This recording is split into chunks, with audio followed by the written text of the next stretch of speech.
transitar nuestros corazones en la palabra del Señor. Quiero Mateo 8. Mientras encuentra eso, Mateo 8, 5. Vamos a ir al Señor. Padre, venimos a usted en esta mañana, agradecidos por los himnos que cantamos. Qué gloriosos son, qué ricos son en palabras, con la teología, la invitación de venir a Cristo, las gloriosas, todas las glorias del Señor Salvador, 100% hombre, 100% Dios, rico en todo. No comprendemos su gracia y su misericordia. Mientras vemos a Mateo 8 y esta historia en que el Señor Jesucristo describe, eleva la fe verdadera en Él.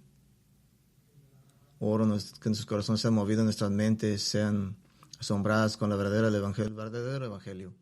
Oro ahorita, en este momento, para un hombre, mujer, niño, niña, que está escuchando, que vengan a la fe en Cristo, como se proclama el evangelio, a través de la palabra de Dios. Oro en Cristo Jesús, amén. Comenzamos, continuaremos a través de Mateo 8 y 9. Lo que vemos es un adelante del reino de Cristo, que Jesús nos da muestras e ilustraciones de cómo será la vida en el reino cuando Él esté reinando en la tierra. Cuando esté reinando en la tierra. La otra vez vimos el foco en la próxima escena del misterio, la sanación de Jesús. Vamos a continuar viendo a Cristo, el poder sobre las enfermedades. El punto focal es el hombre, no es lo que sana, va a ser espectacular. Es el hombre haciendo una petición sobre otro hombre. Es un romano, un centurión romano. Hay un patrón claro en el Nuevo Testamento en sus menciones de centuriones romanos. Es un sorprendente patrón considerando que en los días de Jesús Roma era la fuerza de ocupación, el enemigo del cual los judíos esperaban ser rescatados y liberados. Voy a explicar ese patrón un poco después. Es significante para nosotros esta mañana. Un centurión romano comandaba una centuria de soldados en el ejército romano. Muchas fuentes dicen que la centuria estaba compuesta de 100 soldados, lo que nuestra comprensión de la palabra nos llevaría a creer. Quizás fuentes más confiables sean más precisas en que centuria estaba compuesta de 10 escuadrones de 8 hombres, 80 en total. Pero también había un par de jinetes para servir como mensajeros o exploradores, así como hombres auxiliares como médicos, topógrafos, albañiles, herreros e incluso ingenieros,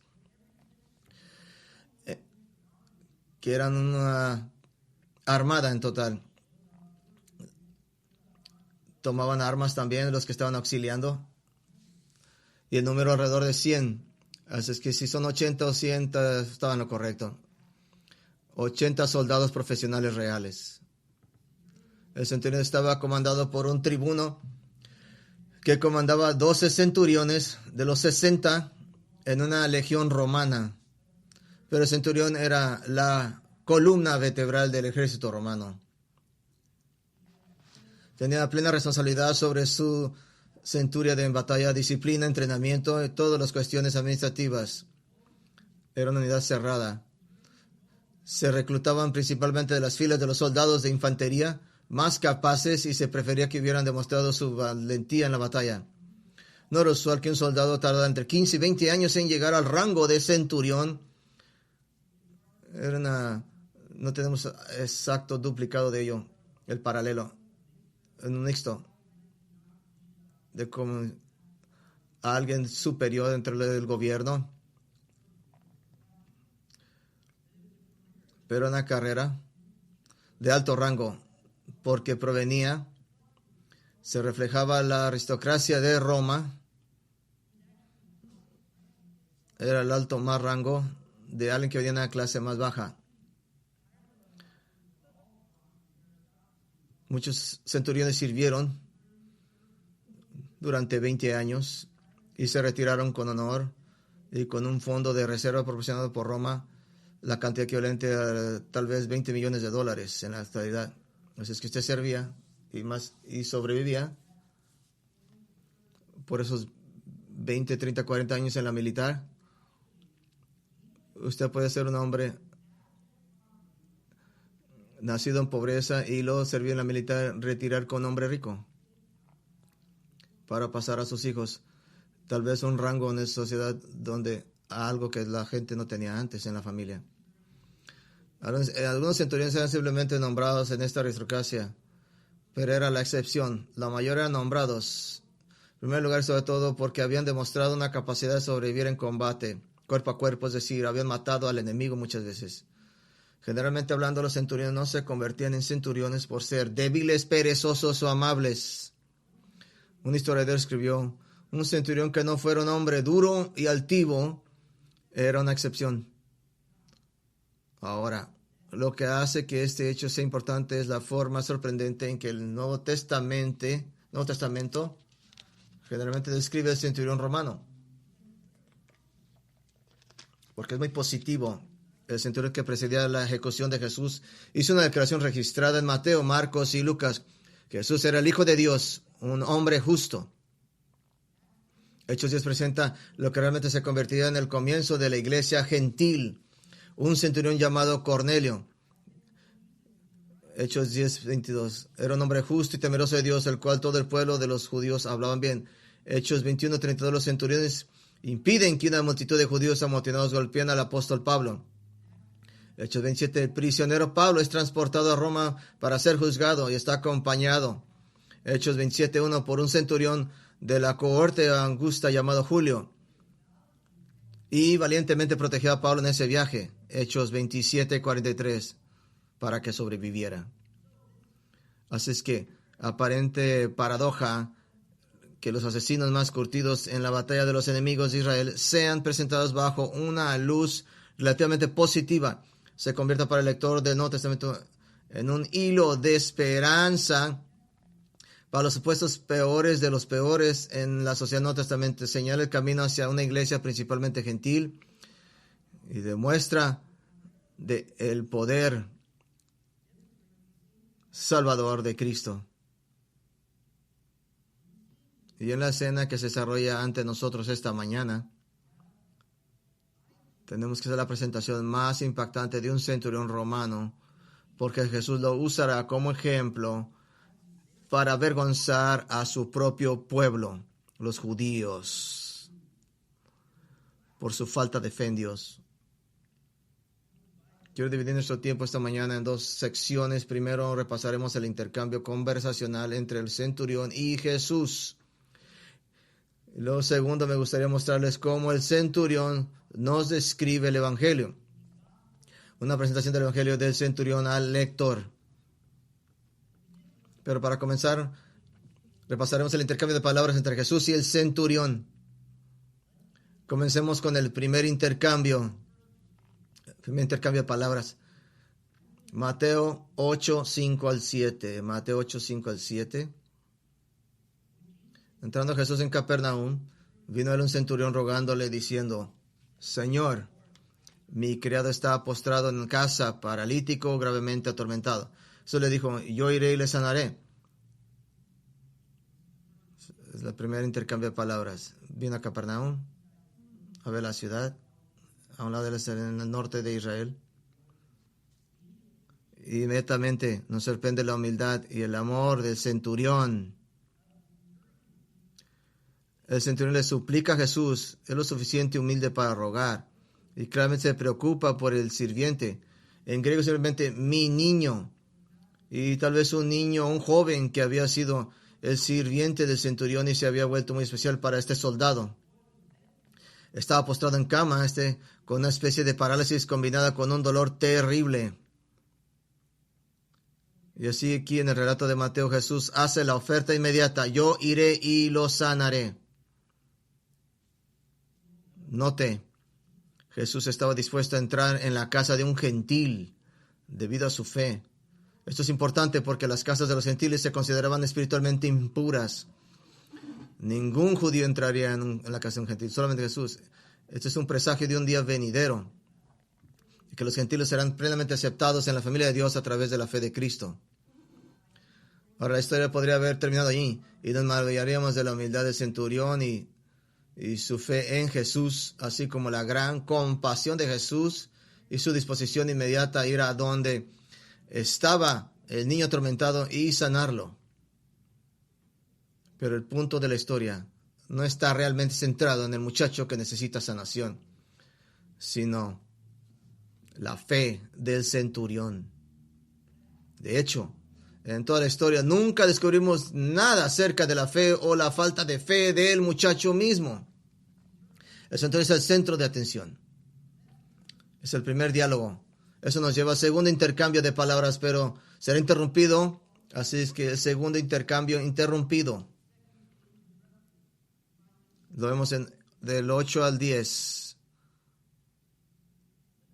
El centurión dijo: Señor, no soy digno de que entres bajo mi techo, solamente di la palabra y mi criado sanará. Que también yo soy hombre bajo autoridad y tengo bajo mis órdenes soldados, y digo a este ve y va, y al otro ven y viene. Y a mi siervo hace esto y lo hace. Al oírlo Jesús se maravilló y dijo a los que le seguían. El centurión hizo algo que el centurión reconoció su propia indignidad. Señor, no soy lo suficientemente bueno para que entres bajo mi techo. Es una comprensión de la santidad de Dios comparada con la profanidad de la humanidad. Póngase en las sandalias del centurión por un momento en esta era moderna como cristiano. Póngase en sus zapatos. Usted ha escuchado sermones acerca de Jesús durante décadas. Ha cantado canciones de nuestra fe acerca de Jesús durante décadas. Eso es usted. Ha aprendido que la mayor esperanza para el cristiano es la venida de Cristo Jesús. Y luego Jesús mismo aparece, y mientras usted está hablando con él se invita a sí mismo a ir a su casa para ministrar a su familia. Usted dice: yo no soy lo suficientemente bueno para que entres bajo mi techo.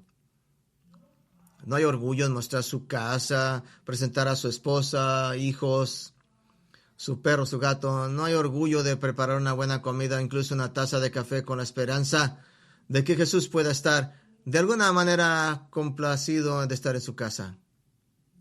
En lugar de esto, dices, sin jamás decirle no al Señor, Señor. Usted dice: Señor, yo no soy lo suficientemente bueno. Esto, fenomenal. Conociendo quién Jesús es, Jesús dice: iré a tu casa, no soy bueno. Y luego, el centurión dice algo que a Jesús se maraville, demuestra el nivel de fe en Cristo. Solo di la palabra y mi siervo sanará. Ahora, no sabemos cuánto de ministerio de sanación de Jesús había visto el hombre. Jesús todavía estaba al comienzo de su ministerio. Por lo que sabía el centurión, Jesús podría ser solo un rumor descabellado de que pronto se apagaría. Pero este centurión atribuye poder sanador a la palabra del Señor Jesús. Le atribuye a Jesús como poder que el apóstol Pablo en Colosenses 1:16, porque en él fueron creadas todas las cosas, tanto los cielos en la tierra, visibles e invisibles, sean tronos, sean dominios, sean principados, sean potestades. Todo ha sido creado por medio de él y para él. Atribuye a Jesús el mismo poder que se escribe en Hebreos 1:2. Dios, habiendo hablado muchas veces y de muchas maneras en otro tiempo a los padres por los profetas, los últimos días nos ha hablado por su Hijo, a quien designó heredero de todo, por medio de quien asimismo hizo el universo. Es que Jesús es el creador que pronuncia la palabra que haya luz. Eso es lo que el centurión cree sobre Jesús. Le da un razonamiento en el versículo 9. Que es un hombre bajo autoridad y un hombre con autoridad. Cuando él dice vayan, ellos van. Él dice vengan, ellos vienen. Y cuando él dice haz esto, lo hacen. Es muy interesante notar de un centurión. Había una ética en el ejército romano, que al líder de una legión de soldados se le daba autoridad para hablar. El líder, el más arriba de todos los líderes de los soldados, se le daba la autoridad de hablar en el nombre de su propio César, de cuando el comandante hablaba. Estaba en directo contacto con César, este hombre. Y cuando el comandante hablaba, César hablaba, y el comandante habla, César dice esto. Estaban hablando en nombre de César. De cuando el centurión recibió órdenes de su superior, su tribuno, los tomaba como si vinieran de su propio emperador. Y cuando el centurión daría órdenes de los que estaban a cargo, les daría como si viniera del propio César. Y cuando el centurión daba órdenes a aquellos a su cargo, se las daba como si vinieran directamente del César. Ahora, de una perspectiva militar, podemos identificarnos con esto. Por ejemplo, a muchos empleados les gusta contratar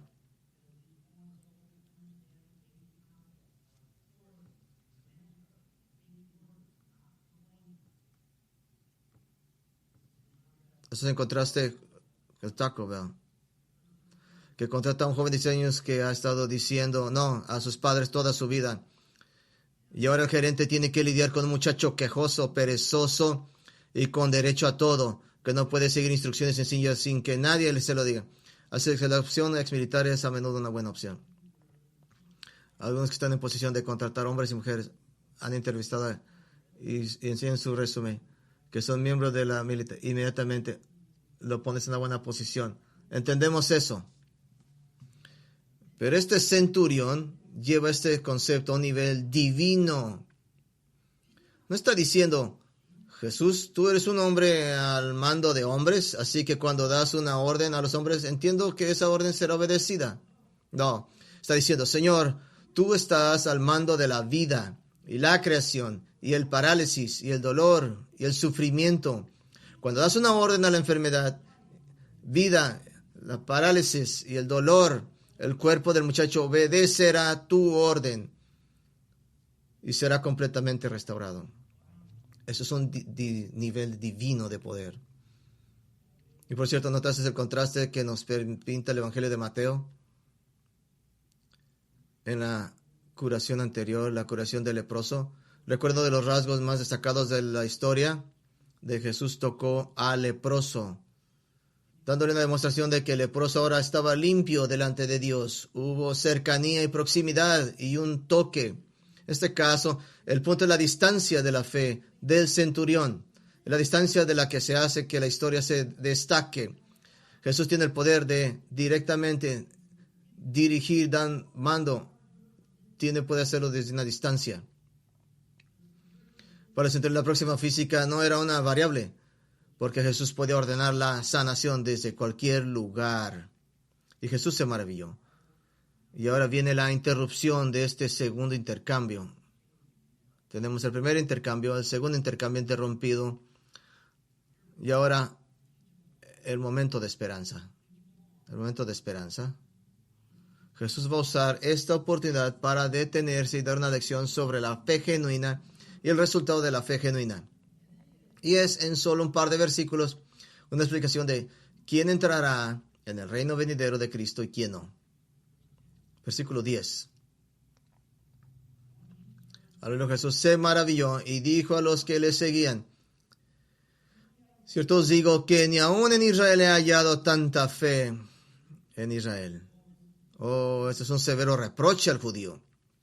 Recuerde que Mateo está escrito principalmente y primero para un evangelio de los judíos. Y ahora Jesús suelta una bomba en un momento de enseñanza, una bomba eterna que sirve como una dura advertencia para los falsamente religiosos de todas las épocas, pero particularmente para un judío étnico. Versículo 11, Jesús da la realidad venidera de una iglesia gentil que heredará la vida eterna. En el versículo 12, Jesús da la realidad venidera de muchos judíos étnicos que sean excluidos del reino de Cristo, dejados fuera. Y os digo, versículo 11, vendrán muchos del oriente y del occidente, se sentarán con Abraham, Isaac y Jacob en el reino de los cielos. Esta es una imagen de la gran fiesta del fin de los tiempos que el judío espera con tanta ansia, reclinarse como en un banquete. La idea de un futuro banquete con el Mesías en el sello y símbolo de la era del nuevo reino era muy popular entre los judíos como tema de discusión y escritura. Reclinarse con Abraham, Isaac y Jacob era el equivalente judío de que nosotros, como cristianos, pensáramos en sentarnos al lado de Pablo, Pedro, Juan o Mateo en la era venidera del Mesías. Pero hay un diferente elemento. Para el judío había algo más básico en que, dado que los patriarcas, no quiero escuchar simplemente las cosas que Abraham, pues, ese no era el punto. La idea era que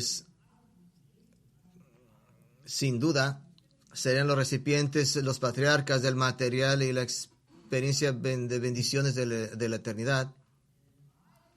De que si yo puedo comer con ellos, yo estoy asociado con ellos, yo puedo compartir las bendiciones. Para ser más preciso, será como nosotros diciendo, bueno, yo he estado invitado a un banquete con Bill Gates, Donald Trump y demás, y otros billonarios. Y usted quiere sacar algo bueno de ahí.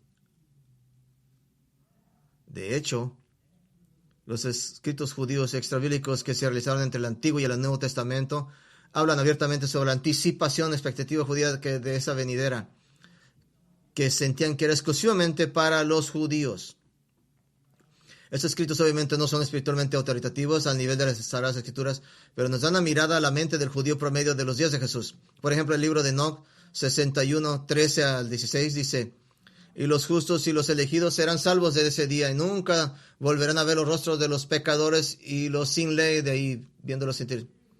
Y el Señor de los Espíritus permanecerá sobre ellos, y con ese Hijo del Hombre morarán, y comerán, y se acostarán, y se levantarán por los siglos y siglos. Y los justos y los escogidos habrán levantado de la tierra, habrán dejado de agachar rostros, se habrán vestido del manto de la vida.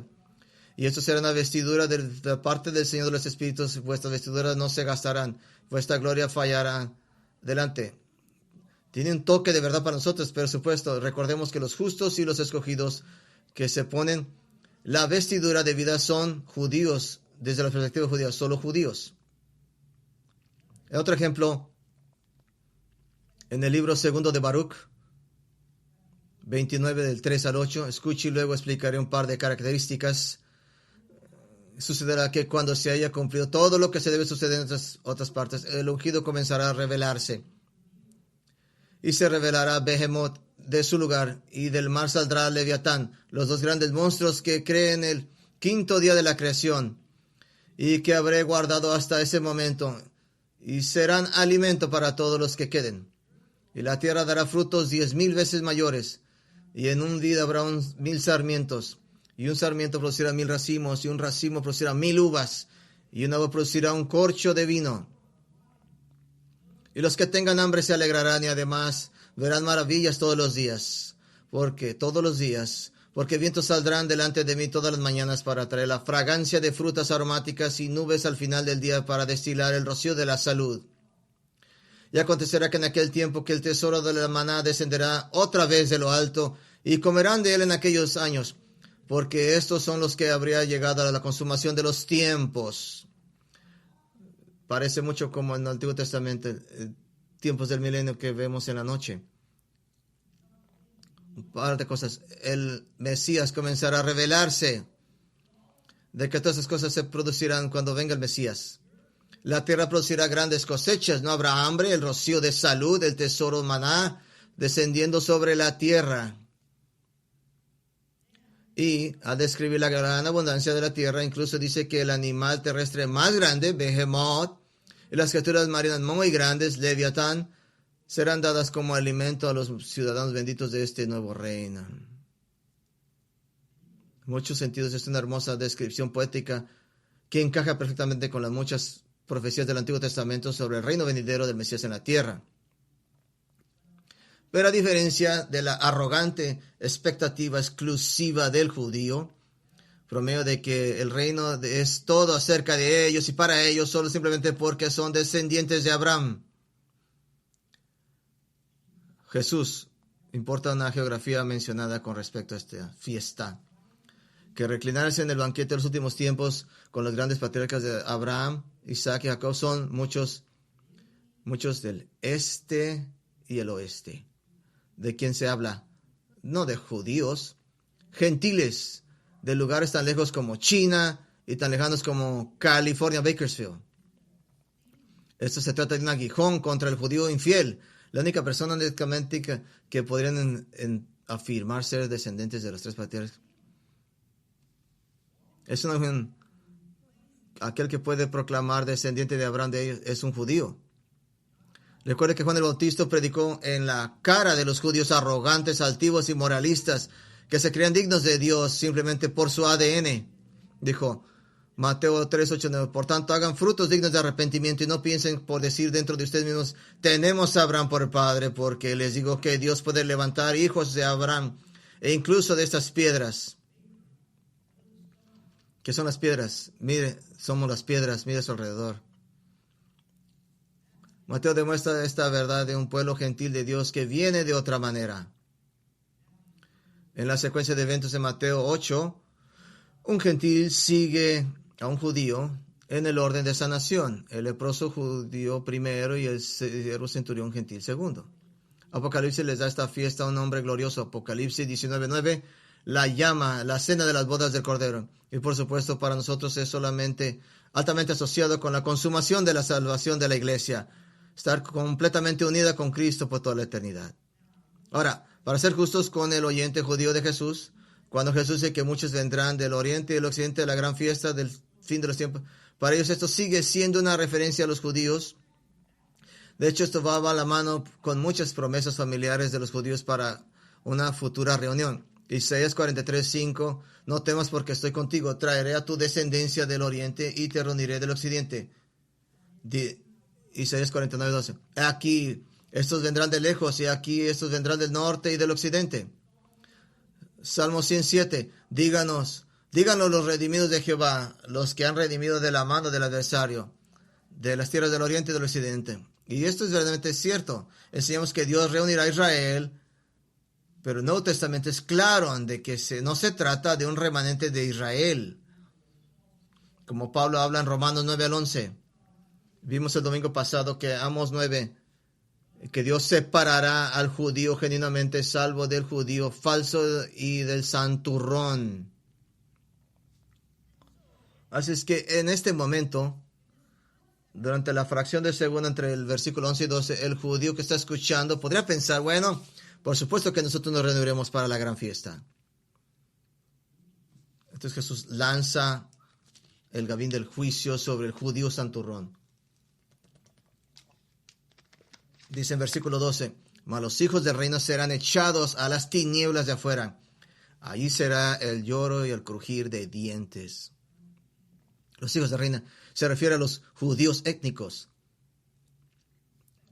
los herederos esperados de las futuras bendiciones de Dios. El típico judío, considerando el reino, creía que los gentiles serían avergonzados y humillados en el reino venidero. Pero en cambio, los judíos incrédulos serán excluidos del reino venidero, mientras que los gentiles creyentes serán incluidos. Y el judío incrédulo, junto con todos los incrédulos, será arrojado al lugar de las tinieblas de afuera y al lugar del llanto y crujir de dientes, que Jesús se refería en otra parte para señalar la última instancia a los fuegos eternos del infierno, fuera de la luz de la bendición de Dios y en un lugar donde el llanto y el crujir de los dientes irá en indignación contra Dios. Nunca se detienen.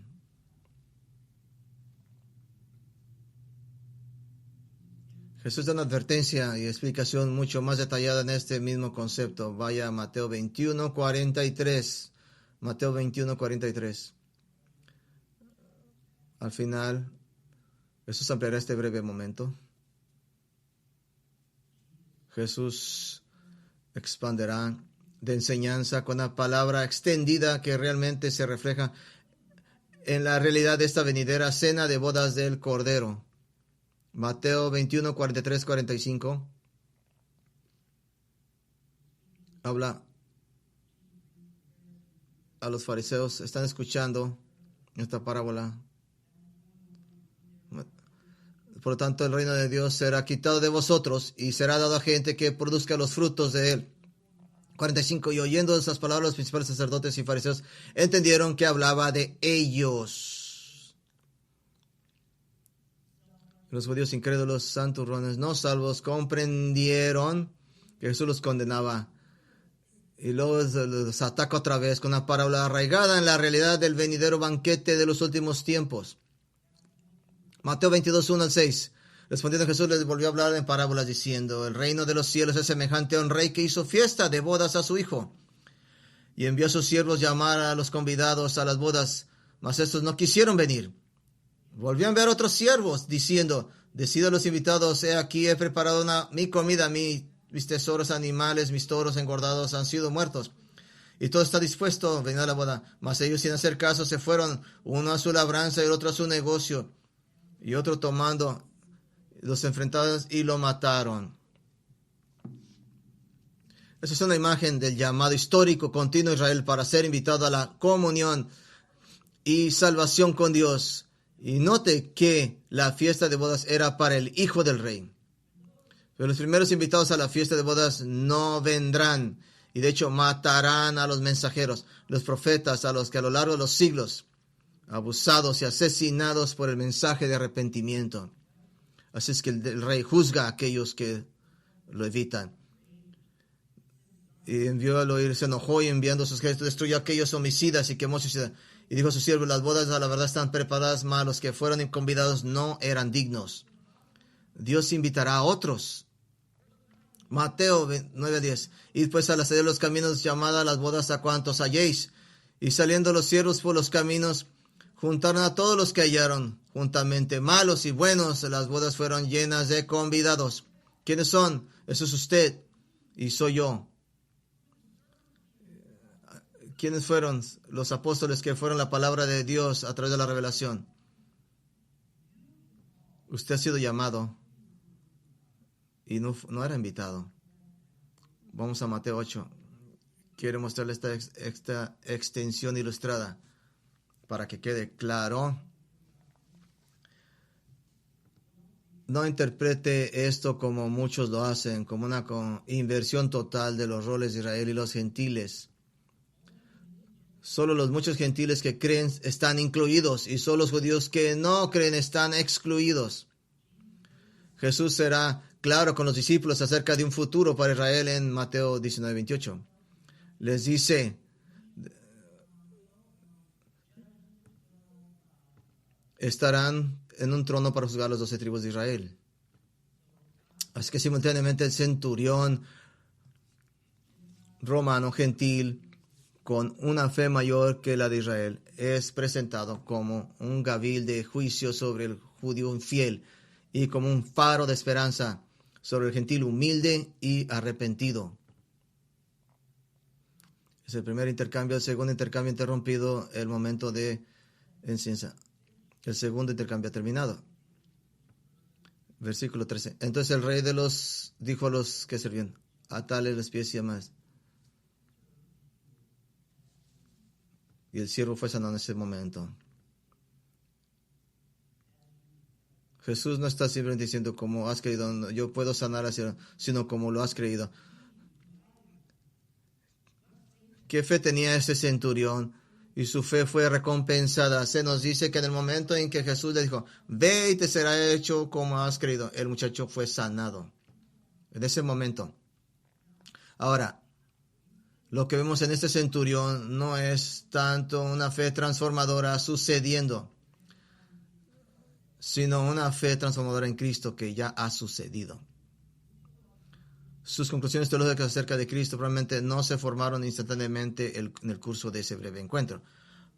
Juan Calvino comentó esta historia, escribió que antes de que Cristo sanara a su siervo, él mismo había sido sanado por el Señor.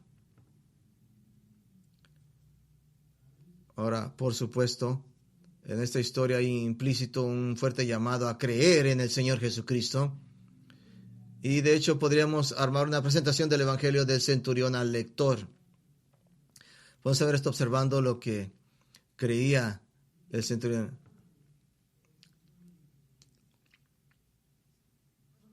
Primero, ¿qué creía el centurión acerca de Dios en términos generales? Él había rechazado la religión politeísta en Roma, los 12 dioses y diosas romanas principales, junto con los 55 seres divinos menores. No, en lugar de esto, él era monoteísta. creía en el único Dios vivo verdadero. ¿Cómo sabemos esto? El relato paralelo en Lucas 7 nos dice que incluso a los ancianos judíos les gustaba el centurión de Capernaum porque él amaba a nuestra nación y fue el quien nos construyó nuestra sinagoga. Esta es una declaración fuerte de los ancianos judíos sobre un centurión gentil. Si el centurión ama a la nación, entonces ama al Dios de la nación y de hecho construye naturalmente la sinagoga de Capernaum. Él construyó el lugar de adoración y el lugar para aprender la palabra de Dios. Probablemente lo financiaría y también proporcionaba a algunos de los soldados como mano de obra, cortesía de Cristo. Cuando el centurión daba una orden, venía directamente del César. Haga esa sinagoga. El soldado decía, sí, señor. ¿Qué creía el centurión acerca de Dios? Que hay un Dios vivo, verdadero, y que este Dios es santo. Es lo que creía sobre de Dios. Segundo, ¿qué creía el centurión acerca de Jesucristo? ¿Qué creía de Cristo? Le llama a Jesús Señor 2 veces, curious. Que Jesús tiene el poder de crear salud. El poder de solo Dios tiene el poder de ordenarle a una enfermedad que se vaya. Solo Dios tiene ese poder de comandar las enfermedades que se vayan. Ahora, como ya sabemos que solo creía en el único Dios verdadero, entonces tiene el poder de Dios. Entonces, por defecto debe creer que Jesús es Dios. Y creía que Jesús es la única persona que puede sanar enfermedades físicas, que ya ha creído en Jesús para su enfermedad espiritual del pecado. Cree que el centurión acerca de Dios, que solo hay un Dios verdadero y que este Dios es santo. ¿Qué creía el centurión acerca de Cristo? Que Él es el Hijo de Dios viviente, el único Salvador. Tercero, ¿qué creía el centurión acerca de sí mismo y por extensión acerca de la humanidad en general? En el Evangelio de Mateo se dice claramente, Señor, yo no soy lo suficiente bueno para que entres bajo mi techo. Es bajo. Una mirada muy baja del humano. Oh, pero la visión del centurión tenía de sí mismo la tenía más baja e incluso menor que esa. No solo cree que no era solamente bueno para que el Hijo de Dios viniera a visitarlo a su casa, sino que no creía que fuera lo suficiente bueno para hablar directamente con Jesús mismo. El Evangelio de Mateo comprime partes de esta historia. Cuando el versículo 5 dice que el centurión vino a él, es que el centurión vino a él indirectamente. Eso es lo mismo que si recibieras una carta o por correo o un mensaje del texto de alguien que te hacía una petición. Si dijeras, esta persona me pidió que hiciera tal y tal cosa, está representando su petición como si fuera en persona. Pero escucha el relato de Lucas 7, perfectamente sincronizado con el relato de Mateo, solo que algunos detalles adicionales. Simplemente escuche.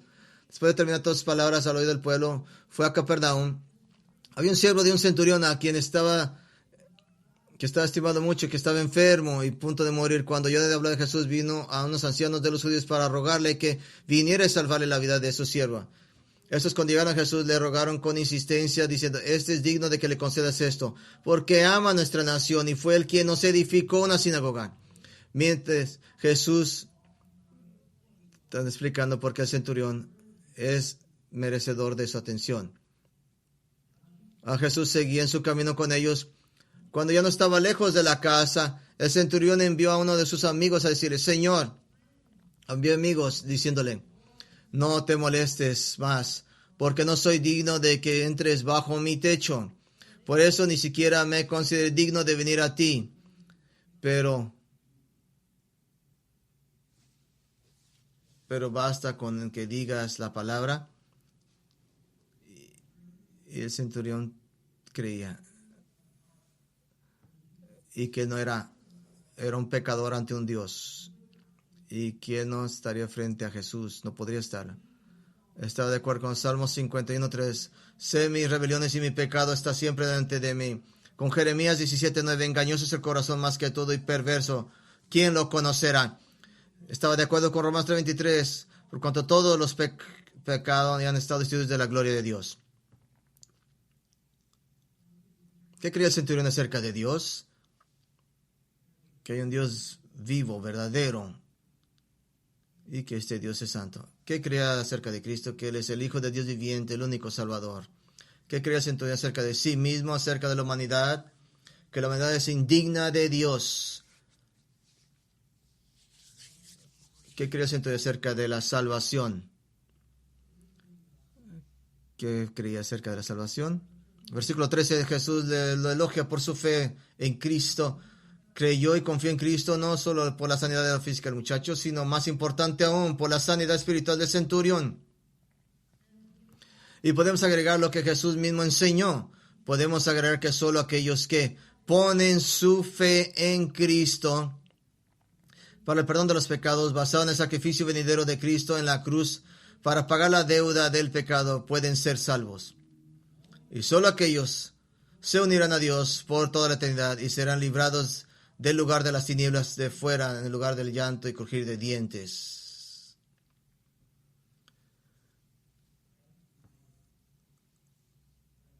A mi derecha, hay tres cosas que nos han ayudado. Es nuestro bautisterio. Y en estos par de años que hemos estado aquí, ha usted testificado, sido testigo de la fe en este bautisterio. Quiero que se imagine por un momento que el centurión está aquí en nuestra congregación. Viene el bautismo.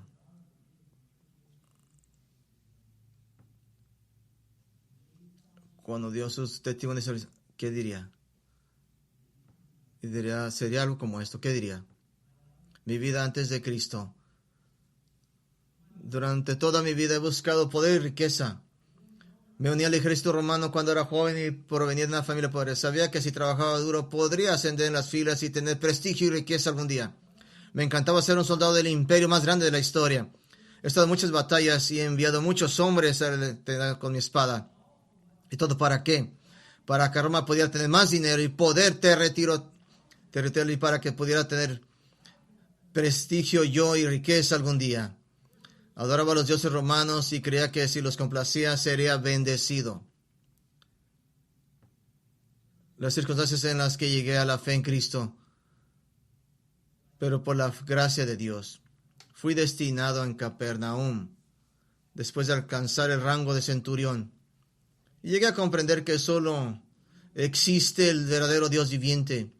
Pero las personas que me enseñaron esto también me enseñaron que, como gentil, estaba fuera de la bendición de Dios, que no podía entrar en el reino de Dios ya que no era judío.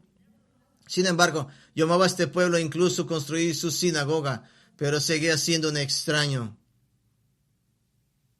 Entonces recibí noticias de Jesús, de nombre llamado Jesús, y escuché lo que él había enseñado recientemente acerca de mi casa. Él enseñó que bienaventurados los pobres en espíritu, porque de ellos es el reino de los cielos. Bienaventurados los que lloran, porque de ellos recibirán consuelo.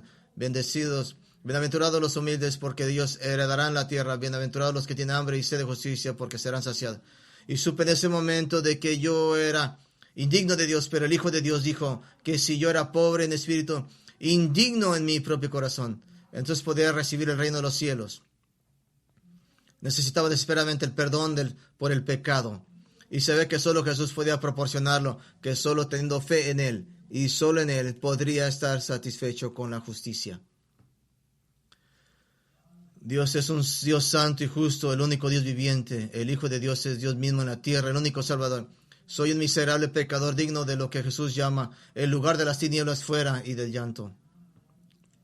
Ahora mi vida en Cristo. Pero por la gracia de Cristo y su oferta de salvación, he llegado a la fe y declaro públicamente que mi lealtad no es a Roma, ni a mis deseos anteriores de riqueza y prestigio, sino a Cristo mi Salvador y Rey. Renuncio a mis pecados. César no es mi rey. Jesús es mi Salvador. Renuncio a mis pecados anteriores de asesinar hombres por el bien del poder de Roma, de ver morir a mis propios hombres a mi alrededor para poder ascender en las filas y de buscar a mí mismo y pensar solo en mí mismo. Viviré el resto de mi vida al servicio de Cristo, buscando amar y obedecer a mi Salvador resucitado.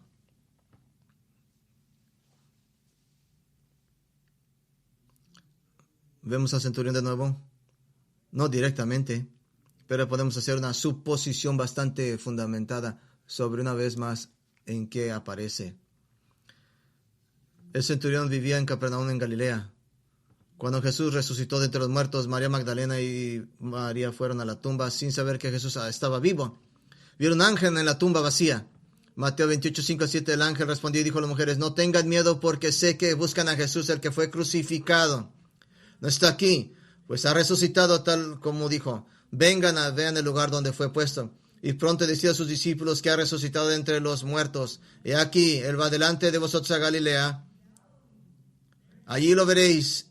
He aquí yo los he dicho.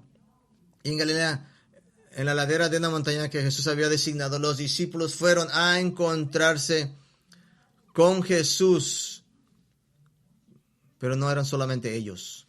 1 Corintios 15, 6 dice que Jesús apareció a más de 500 hermanos a la vez. ¿Y qué dijo Jesús en la reunión en la cima de la montaña? Mateo 28, 18 al 20. Jesús se acercó y les habló diciendo: toda autoridad me ha sido dada en el cielo y en la tierra, por tanto, id, haced discípulos a todas las naciones, bautizándolos en el nombre del Padre, y del Hijo, y del Espíritu Santo, enseñándoles a obedecer todo lo que les he mandado. Y aquí yo estoy con vosotros todos los días, hasta el fin del mundo. Estoy seguro de que el centurión, que vivía justo al final del camino en Capernaum, esta vez vendría el Señor resucitado, probablemente viéndolo en persona por primera vez. Sin duda, también trajo al niño esclavo.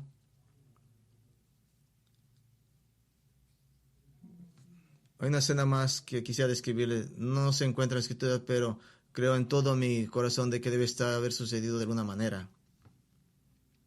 Mientras los ancianos judíos estaban estos mensajes de un lado a otro, Jesús, desde el centurión, sin duda estaba constantemente observando al muchacho gravemente enfermo. Y cuando, sin que el centurión lo supiera, Jesús estaba declarando la curación del muchacho. Y cuando el muchacho se levantó completamente bien de repente, sin duda, debe haber preguntado: ¿qué pasó? Y creo que el centurión habría dicho algo como: déjenme contarles acerca de Jesús. Él sabía lo que iba a pasar. El Hijo de Dios, el Creador del mundo, el Salvador, el único Salvador. Él es aquel que los ha sanado, el que nos ha hecho completos. Y si no, es el que si no conoce, si lo conoce, oro que ese sea el caso. Padre, venimos a usted, pensando en el Evangelio, asombrados de esta historia, pensando qué costó salvar a este centurión, salvarnos a nosotros. Usted tuvo que ir a ese sacrificio, morir, pagar la penalidad por nuestro pecado. La paga del pecado es la muerte. Y solamente en Cristo hay vida hacia Dios, en Dios. Señor, venimos a recordarlo. Su muerte, su cuerpo quebrantado, su sangre que derramó. Pedimos, Señor, que reciba nuestra adoración humildemente. En estos momentos, oramos en Cristo Jesús. Amén. La cena del Señor es para aquellos que han profesado fe en Cristo públicamente, bautizados en su identidad. O en nuestro contexto, que tal vez va a ser bautizado, tal vez en la siguiente oportunidad. Si tiene rencor, odio sin arrepentimiento, sin perdón. Si no está seguro que es cristiano, para ser claro, comiendo esto, tomando este vino y la salvación es por fe solamente. Es un simbolismo que ya pasó en su corazón. Pues es que son padres, manténgase que sus pequeños que no son salvos tomar la cena no es ayuda para ellos. Es solamente para creyentes, no quiere darle una falsa aseguranza. Nos sirve como ánimo. Si no está cierto de que usted está en Cristo, ahorita es voy a estar avergonzado si no tomo esto. Eso no es el punto. ¿Quién le importa eso? El punto es, estás en Cristo. Pero si usted en este momento está ejerciendo la fe, usted sabe, usted fue el centurión en necesidad de salvación. Y por todo eso tome el pan y la copa. Así que venimos así, considerando, lo adoramos a Cristo juntos y comenzamos la cena del Señor.